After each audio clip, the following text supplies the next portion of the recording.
자, 오늘도 하나님의 귀한 백성들이신 여러분들 심령 가운데 신령과 진정으로 하나님을 경배함으로 여러분들 심령 가운데 하늘의 무한한 평안과 행복을 경험하게 되시기를 간절히 바랍니다. 자, 오늘 이 시간에는 어떠한 사람이 되어야 할까라고 하는 제목을 가지고 주의 말씀을 묵상하도록 하겠습니다.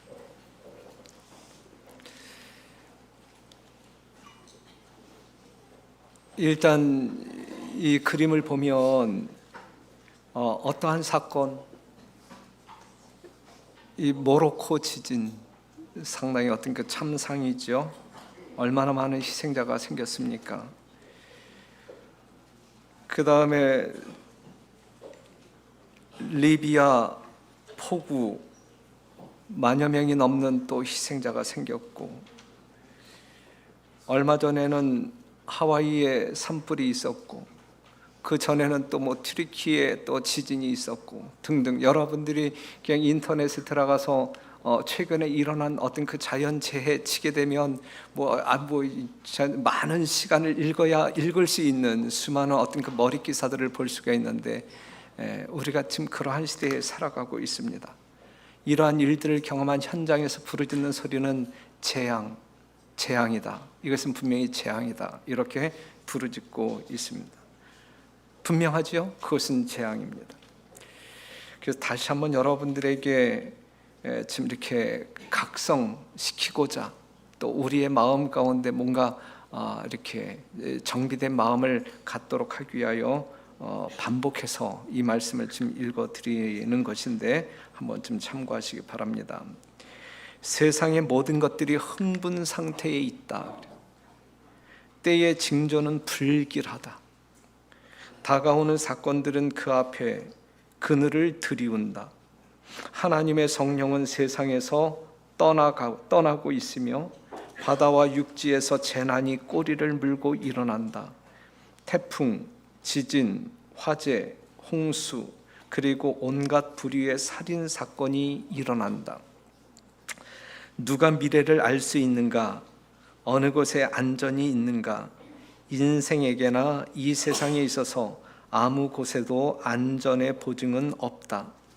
사람들은 그들이 선택한 깃발 아래로 신속하게 정렬하고 있다. 자기의 운명을 결정할 수 있는 그런 어떤 그 삶의 태도를 정하고 있다 이것이죠. 그들은 들뜬 기분으로 그 지도자들의 움직임을 기다리며 바라보고 있다. 거기에 우리 주님의 나타나심을 기다리며 바라보고 일하고 있는 자들이 있고, 다른 계급의 사람들은 첫 대반역자가 지도하는 대열로 전락하고 있다. 지옥을 피하고 하늘을 얻어야 한다고 마음과 심령으로 믿는 사람들은 드물다 그랬어요. 이거는 예수님의 재림을 깨어 있는 심령으로 준비하고 있는 영혼들은 드물다. 하지만 우리는 두 깃발이 있는데 그 깃발 아래 정렬하고 있다. 하나님의 깃발과 이 사단의 깃발 쪽으로 정렬하고 있다. 여하튼 지금 이 세상에서 여러분들이 경험하고 있는 수많은 일들은, 자연재해들은 뭔가 불길하다. 예수님의 오심의 때가 심히 임박한 그러한 사실을 알려주고 있다라고 하는 사실인데, 이어서 말씀을 보면 그것들은, 이 땅에서 일어나고 있는 그 불길한 징조들은 하나님께서 남녀들로 하여금 위험을 느끼도록 각성시키는 매개물이다 그랬어요. 지금 때를 직시할 수 있도록 하나님께서 그 위험을 알리는, 각성시키는 매개물이다 그랬거든요. 이러한 것들을 보면서, 이러한 것들을 경험하면서 우리의 심령 가운데 깨어나는 각성이 없다고 하게 되면 그것은 어찌 될 판인가? 그러면서 이제 이 말씀을 하나 보면, 사회, 특히 열국의 대도시에 만연하는 온갖 상태들이 하나님이 심판하실 시간이 이르렀고 만물의 종말이 가까이 이르렀음을 우레와 같은 소리로 선포하고 있다. 이 천둥과 같은 소리로 선포하고 있다. 예수님의 때가 심히 임박했다라는 사실을 알리기 위하여 우리 하나님 천둥과 같은 소리로 이 지구상에서 일어나고 있는 수많은 자연재해들을 통하여 말씀하고 계시다. 우리는 위기의 시대의 문어기에 서 있다. 그랬. 자신의 현주소, 우리의 현주소, 정말 이 지구 역사의 현주소를 우리가 알고 살아야 된단 말이죠. 알고 살아야 된단 말이에요. 이러한 하나님의 역사가 있음에도 불구하고 우리의 감각이 무디다고 한다고 하게 되면 정말 너무너무 위험하지 아니할까. 그래서 마태복음 24장 44절에 있는 말씀 보면 이러므로 너희도 예비하고 있으라. 생각지 않은 때에 인자가 오리라 그랬고, 오늘 우리가 본문으로 읽은 말씀 보면 이 모든 것이 이렇게 풀어지리니 너희가 어떠한 사람이 되어야 마땅하냐. 이러한 일들이 일어나고 있는 이러한 어떤 그 위기의 때에 예수님 재림 직전에 살아가고 있는 우리들은 어떠한 사람이 되어야 마땅할까? 어떠한 사람이 되어야 주님께서 오실 때에 영광스럽게 예수님의 재림을 환영할 수 있을까? 이제 이 말씀이거든요. 이것이 오늘 우리가 풀어야 할 숙제 아닐까요? 예? 어떠한 사람이 되어야 할까? 어떠한 사람이. 그래서 저는 오늘 이 시간에 창세기 39장에 나와 있는 이 요셉이라고 하는 인물을 여러분들에게 지금 제안 드리면서, 여러분들이 존경하는 수많은 성경 인물들이 있지만 오늘은 이 요셉이라고 하는 사람을 여러분들에게 제안 드리면서 우리도 이 정도는 살자, 우리도 요셉만큼은 좀 살자, 이렇게 말씀을 드리려고 합니다. 자, 창세기 37장 5절에서 11절에 있는 말씀을 보면 여러분들이 이미 익숙한 말씀, 요셉이 꿈을 꾸고 자기 형들에게 고하매 그들이 그를 더욱 미워하였더라. 요셉이 그들에게 이르되 청컨대 나의 꿈을 들으시오. 우리가 밭에서 곡식을 묵더니 내 단은 일어서고 당신들의 단은 내 단을 둘러서서 절하더이다. 그 형들이 그에게 이르되 네가 참으로 우리의 왕이 되겠느냐, 참으로 우리를 다스리게 되겠느냐 하고 그 꿈과 그 말을 인하여 그를 더욱 미워하더니, 그 다음에 꿈을 또 꿨어요. 그렇죠? 어떤 꿈을 꾸었냐면 해와 달과 11별이 내게 절하더이다. 그랬을 때에 그가 그 꾼 꿈을 부영에게 고하매 아비가 그를 꾸짖었고 그에게 이르되 너의 꾼 꿈이 무엇이냐? 나와 내 모와 내 형제들이 참으로 가서 땅에 엎드려 내게 절하겠느냐 그랬거든요. 11절 그 형들은 시기하되 그 아비는 그 말을 마음에 두었더라 그랬어요. 창세기에 나와 있는, 여러분들이 잘 알고 있는 익숙한 말씀이잖아요. 아버지에게 사랑을 독차지했지만 누가? 요셉이. 형제들에게 왕따였던 요셉, 그가 꿈을 꿉니다. 두 번이나 꿈을 꾸지만 같은 내용이었어요. 같은. 내 단은 일어서고 당신들의 단은 내 단을 둘러서서 절하더이다. 두 번째, 해와 달과 11별이 내게 절하더이다. 그때에 형들은 시기하되 그 아비는 그 말을 마음에 두었더라 그랬어요. 이게 누가 주신 꿈이에요? 어젯밤에 주무실 때 꿈 꾸신 분 한번 손 들어보세요. 여러분들도 꿈 꾸었죠? 예. 지금 이 요셉이 꾼 꿈은 누가 주신 꿈이에요? 분명 우리들이 꾼 꿈은 개꿈일지라도 지금 요셉이 꾼 꿈은 하나님이 주신 꿈, 하나님이 주신 꿈. 하나님의 계획을 말했고 섭리를 보여주었습니다. 요셉은 이렇게 될 사람이에요. 요셉은 이렇게 될 사람. 이것이 요셉을 향한 하나님의 뜻이었습니다. 요셉이 형제들 앞에 섰을 때에 그의 아름다운 용모는 주의 영의 임재로 말미암아 환하게 빛났으므로 그들은 요셉을 찬탄하지 않을 수 없었다. 그러나 그들은 악한 길을 단념하지 않고 그들의 죄를 책망한 요셉의 결백을 미워하였다. 그들의 마음속에 가인을 움직인 동일한 정신이 불타오르고 있었다 그랬어요. 가인과 그의 형제들을 비교할 때 아벨과 가인으로 비유가 된 거예요. 가인과 아벨. 창세기 37장 18절에 있는 말씀 보면 요셉이 그들에게 가까이 오기 전에 그들이 요셉을 멀리서 보고 죽이기를 꾀하여 서로 이르되 꿈꾸는 자가 오는도다 그랬어요. 예. 아버지께서 사랑하는 동생 요셉을 죽이기 위해 구덩이에 이제 쳐 넣잖아요.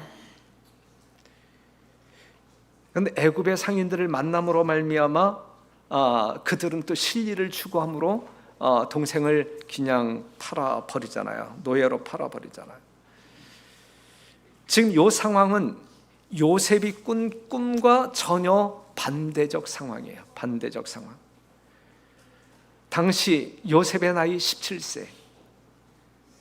모든 것이 졸지에 일어났어요. 모든 것이 형제들의 미움으로 죽다가 살아난 요셉이 노예로 팔려갑니다. 아버지와 작별 인사도 못하고 생이별을 해요. 이보다 원통하고 억울한 일이 있겠습니까? 이러한 상황을 여러분들이 경험해 보셨습니까? 애굽의 노예로 팔려간 이 요셉이 보디발이라고 하는 사람의 집에 노예로 이제 생활하게 되는데, 이 보디발의 아내의 더러운 욕망으로 모함으로 말미암아 감옥에 갇히게 됩니다. 이러한 상황 가운데서 꿈을 꾸게 한 하나님을 불신하고 원망할 수 있는 넉넉한 환경 아니겠습니까? 그렇죠? 자기 신세를 한탄하며 우울증에 빠질 만한 상황 아니겠습니까?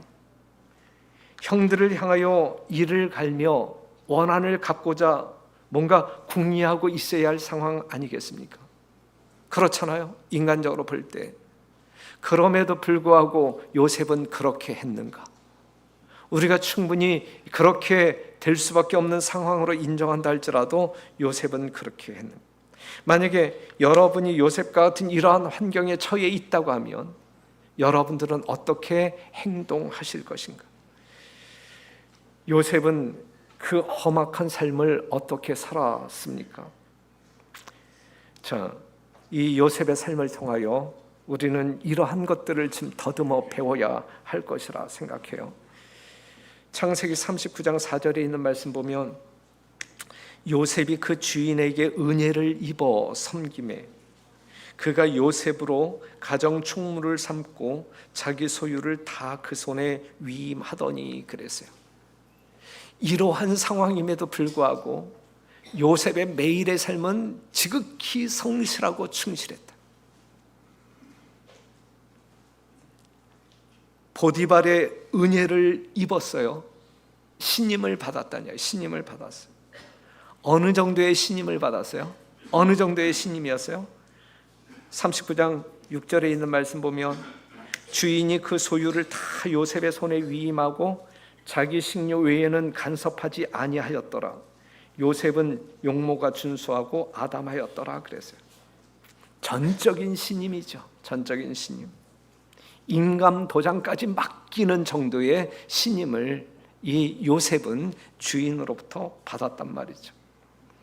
그가 이 보디발의 집에서 이제 감옥에 갇혔을 때 아내의 모함으로, 보디발의 아내의 모함으로 말미암아 감옥에 갇혔을 때 감옥 안에서의 그의 삶은 어땠어요?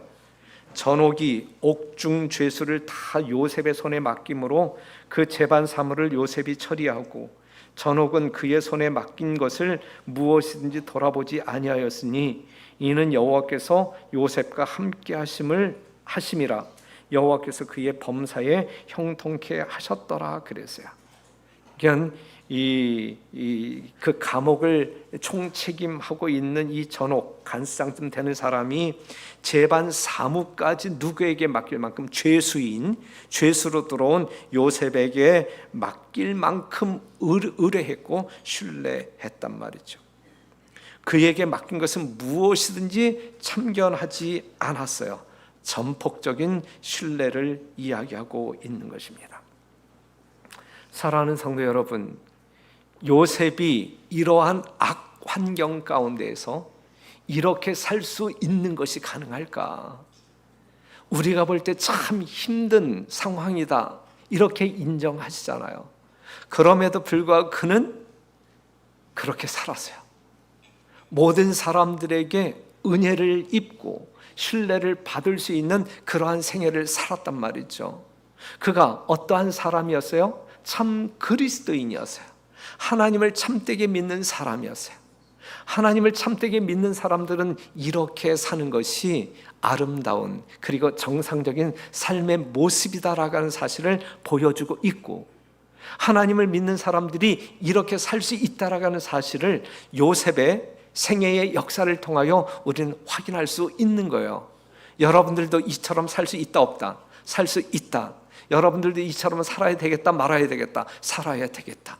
그렇게 결심하는 이 시간 되기를 간절히 바랍니다. 이것이 요셉만의 생에 이어서는 안 된단 말이에요. 예수님의 이름으로 생애하는 우리들의 삶의 내용이어야 된단 말이죠. 모든 사람들에게 신뢰받을 수 있는, 인정받을 수 있는 그러한 성도로서 살아야 된다. 이 마지막 때에 하늘 가기 직전 그 문턱에 서 있는 우리들의 삶은 더더욱 그렇게 되어져야 된단 말이죠. 어떻게 살아야 할까? 이 시대에 우리는 어떻게 살아야 할까? 요셉처럼 이렇게 신뢰받는 생애를 산다고 하게 되면 우리는 하늘 갈 준비를 단단히 하고 있는 것 아니겠습니까? 이렇게 생애하는 여러분과 제가 되기를 간절히 바랍니다.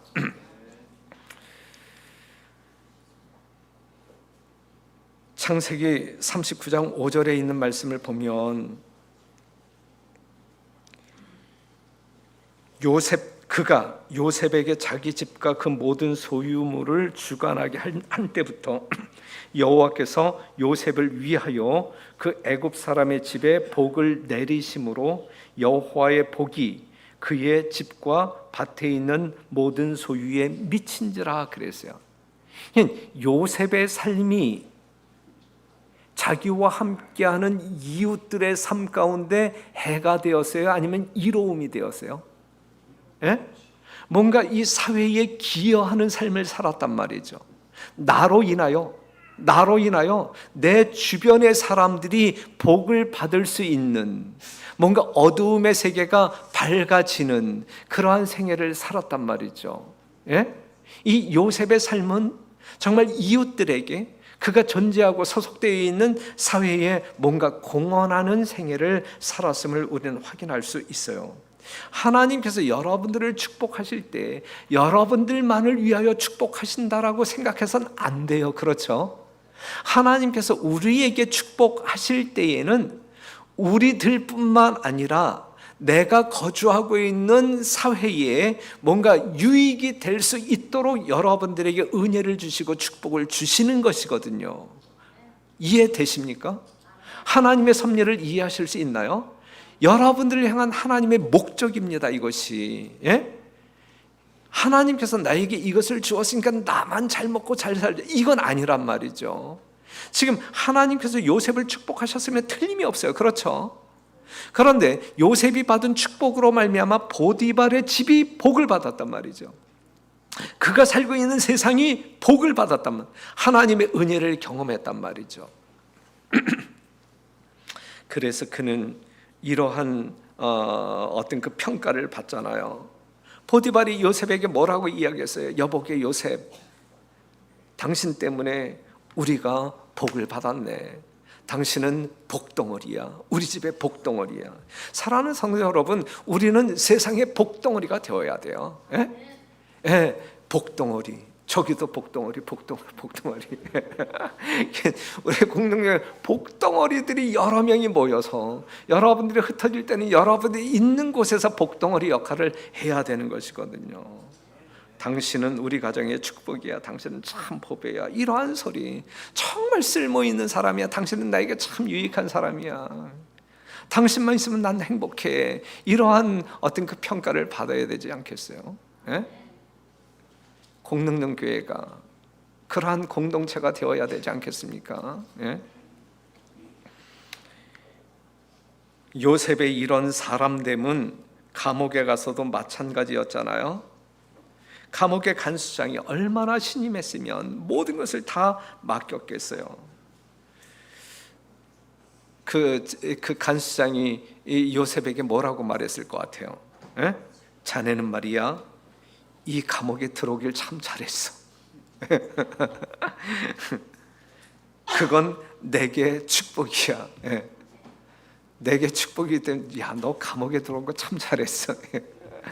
말도 안 되는 말이지만 여하튼 그러한 마음이 이 간수장의 마음 가운데 있었단 말이죠.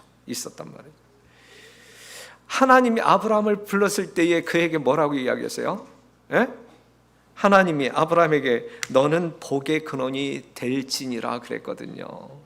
예? 하나님이 여러분들에게 뭐라고 이야기해요? 아브라함에게 한 이야기 여러분들에게 말씀하시겠어요? 안 하겠어요? 예? 그걸 그냥 우리가 쉽게 이야기한다고 하게 되면 너는 복덩어리가 될 거야. 넌 어느 곳에 가든지 복덩어리가 될 거야. 사랑하는 성도 여러분, 여러분들은 어느 곳에 가든지 복덩어리가 되어야 돼요. 예? 근심덩어리가 되어서는 안 돼요. 예? 분란덩어리가 되어서는 안 돼요. 우리는 복덩어리가 되어야 돼요. 다른 사람들을 행복하게 해줄 수 있는 복덩어리가 되어야 돼요. 예? 제발 근심덩어리가 되어서 굴러다니지 말게 되기를 바라고 복덩어리가 되어서 굴러다니시는 여러분과 제가 되기를 간절히 바랍니다. 하나님은 우리를 축복하실 뿐 아니라 그 축복이, 나에게 주어진 축복이 다른 사람들에게 보내져서 우리가 그들에게 축복을 끼치는 존재가 되게 하도록 하기 위하여 여러분들을 택하셨단 말이에요. 영적으로든 세상적으로든 우리는 다른 사람들에게 복이 되어야 되고 하나님께서 주고자 하는 축복의 통로가 되어야 합니다. 우리는 이웃에게 영향을 끼치는 사람, 이웃에게 요구되는 존재, 이웃들에게 축복이 되는 존재로 존재하는 여러분, 저 모두가 되기를 간절히 바랍니다.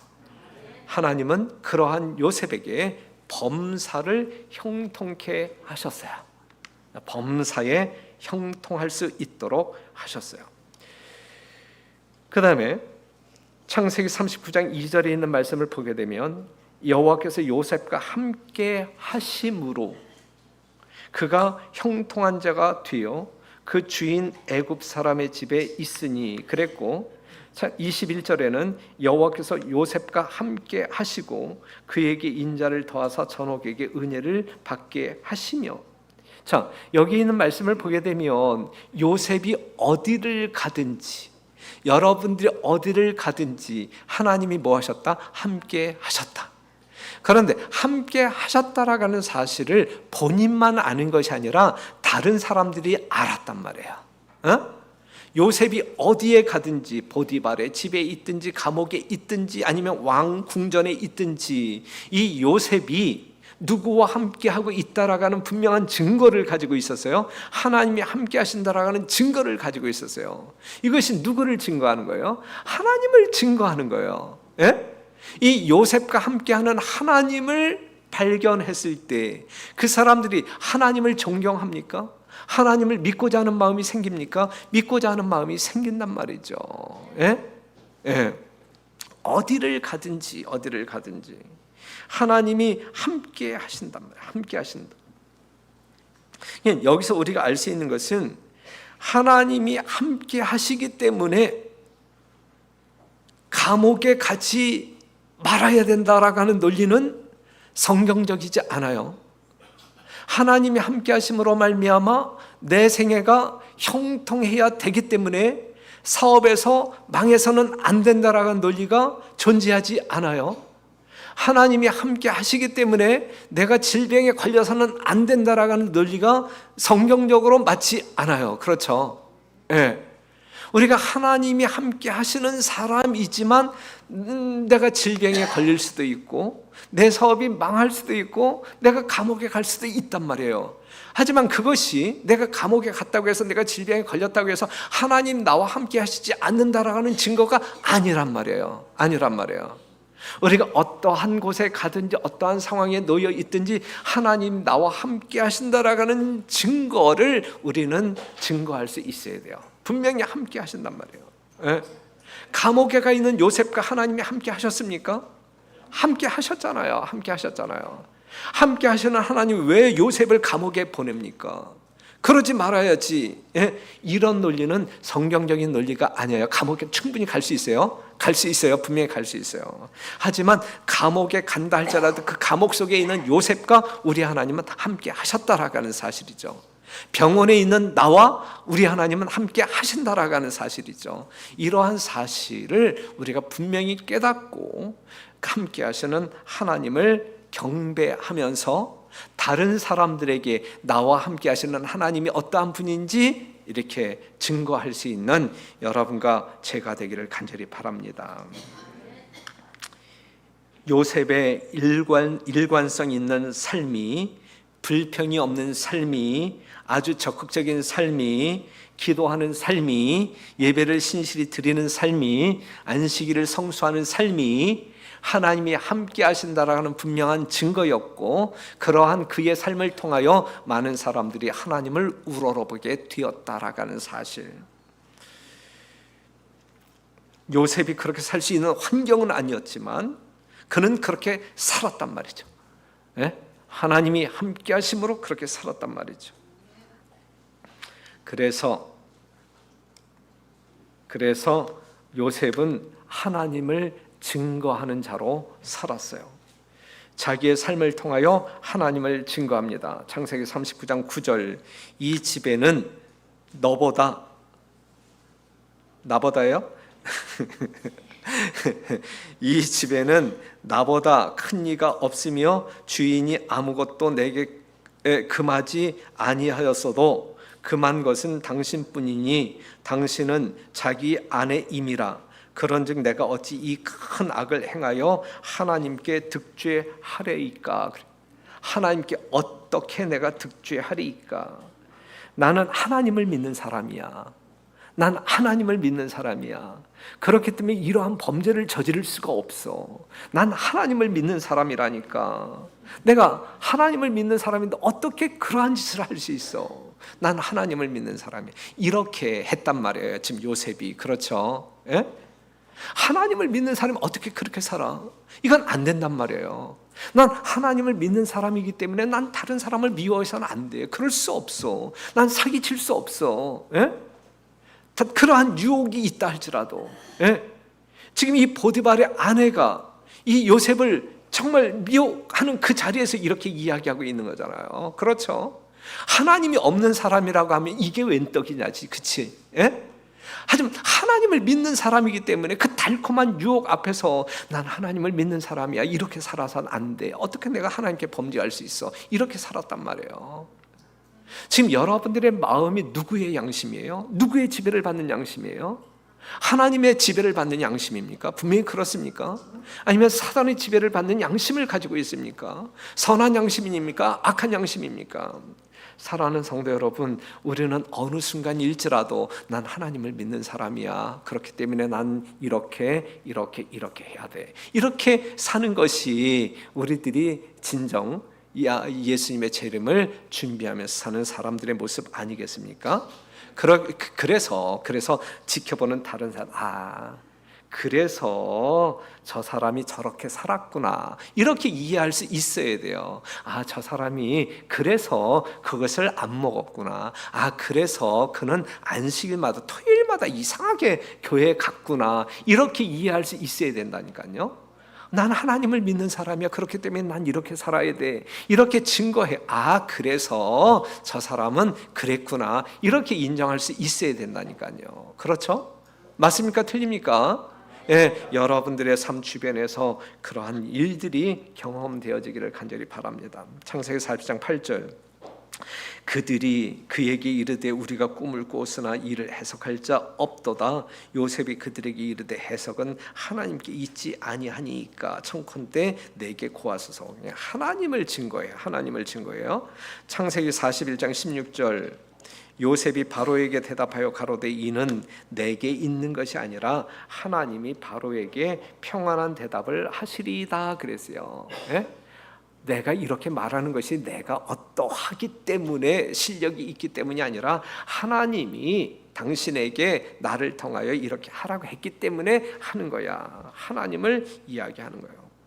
사랑하는 성도 여러분, 여러분들이 믿는 하나님, 여러분들이 모시는 하나님, 여러분들이 섬기는 하나님, 여러분들이 따라가는 하나님이 여러분들의 모든 언행을 통하여 증거되기를 간절히 바랍니다.